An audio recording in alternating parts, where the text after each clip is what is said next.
벼락 거지란 말 요즘 자주 들어보셨을 겁니다. 주식, 비트코인, 부동산 등 가격이 오르지 않은 자산이 없고 그로 인해 자산을 사지 않았다는 이유 하나로 갑자기 뒤처진 사람들. 분명 열심히 살았는데, 분명 쉬지 않고 달려왔는데, 성실하게 살아온 나의 인생이 송두리째 부정당하는 기분에, 그리고 나만 뒤처질 수 없다는 생각에 패닉 바잉, 비투, 영끌이라는 표현들이 뉴스 기사를 장식합니다. 많은 사람들이 이런 상황에 대해 분노하고 슬퍼하며 우울해하고 좌절합니다. 직장 생활, 취업 준비 다 의미 없는 일이라고 느끼는 사람들이 늘어나고 있습니다. 수십 년 열심히 일해야 모을 수 있는 돈을 누구는 몇 주, 몇 달 만에 벌고 은퇴했다는데 그렇게 느끼는 게 당연한 것 같기도 합니다. 이런 감정은 열심히 성실히 살던 사람들에게서 더 뚜렷하게 나타납니다. 열심히 살던 사람들은 인생 처음 느껴보는 무기력함에 당황합니다. 난 원래 이렇게 무기력한 사람이 아닌데, 난 항상 긍정적인 사람이었는데 왜 이러지? 내가 원래 이렇게 감정 컨트롤을 못하는 사람이었나? 이런 생각에 스스로를 더욱 자책하고 힘들어합니다. 이런 부정적인 생각들이 내게 아무 도움도 되지 않는다는 것을 머리로는 알아도 마음속 깊은 곳에서 올라오는 분노와 허무함은 우리의 이성으로 다스릴 수가 없습니다. 저를 포함해 이런 무기력함과 좌절을 느끼는 모든 이들에게 도움이 될 만한 책과 글을 소개해 드리겠습니다.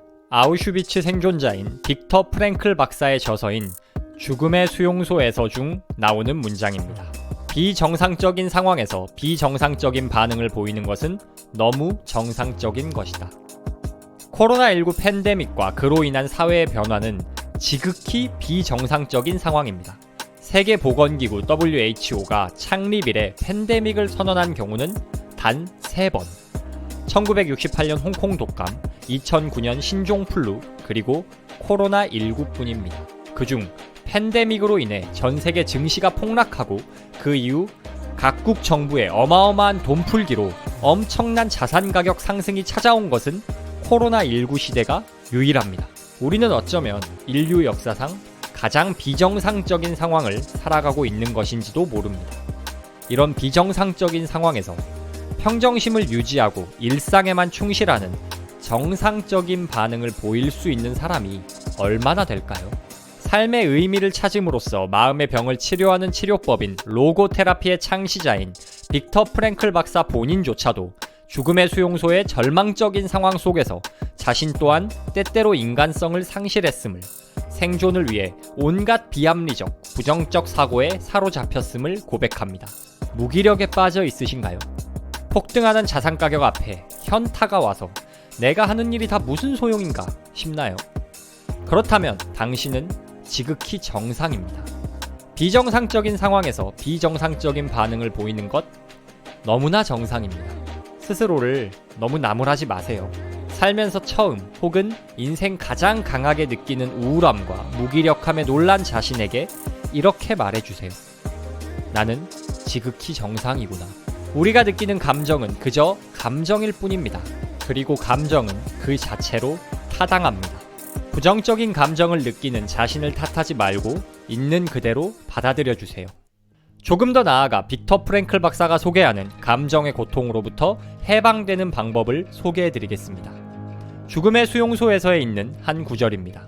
감정, 고통스러운 감정은 우리가 그것을 명확하고 확실하게 묘사하는 바로 그 순간에 고통이기를 멈춘다. 제 본업은 중학교 교사입니다. 그런데 아이들이 참 화를 많이 냅니다. 그런데 참 신기한 것이 슬퍼도 화를 내고 속상해도 화를 내고 우울해도 화를 내고 밥이 맛없어도 화를 냅니다. 화를 주체하지 못하는 아이를 데려다가 진정시키고 차분하게 이야기를 들어보면 이 아이는 화난 것이 아니에요. 슬펐던 것이고 외로웠던 것이고 속상했던 것입니다.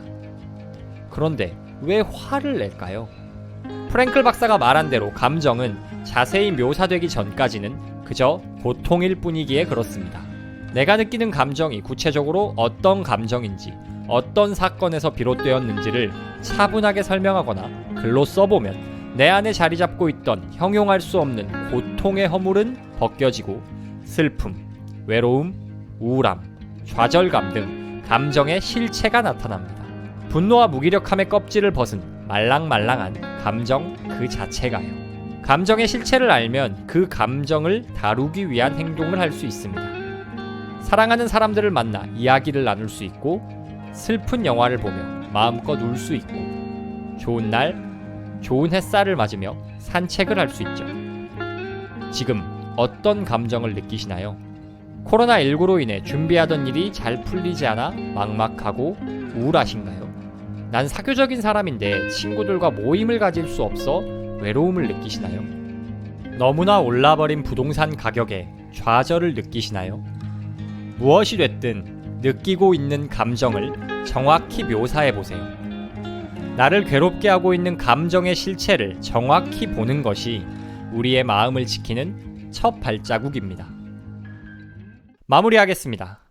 코로나19가 촉발한 사회 변화로 우리는 뉴노멀의 시대를 살고 있다고 많이들 말합니다.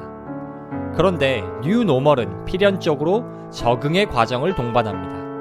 이 과정은 누군가에겐 기회가 되지만 필연적으로 대다수의 사람들에겐 고통의 시간입니다. 그렇지만 바꿔 생각하면 우리는 그저 익숙치 않은 상황을 맞닥뜨렸을 뿐입니다. 적응의 고통을 겪고 있을 뿐입니다. 이 과정에서 우리가 느끼는 온갖 감정은 그 자체로 타당하며 정상적인 반응일 뿐입니다. 자신의 감정을 존중해 주세요. 그리고 그 감정을 구체적으로 묘사해 보세요. 자신의 모습을 있는 그대로 파악하고 받아들이는 것. 그것이 삶의 다음 발자국을 내딛기 위한 첫 단추입니다.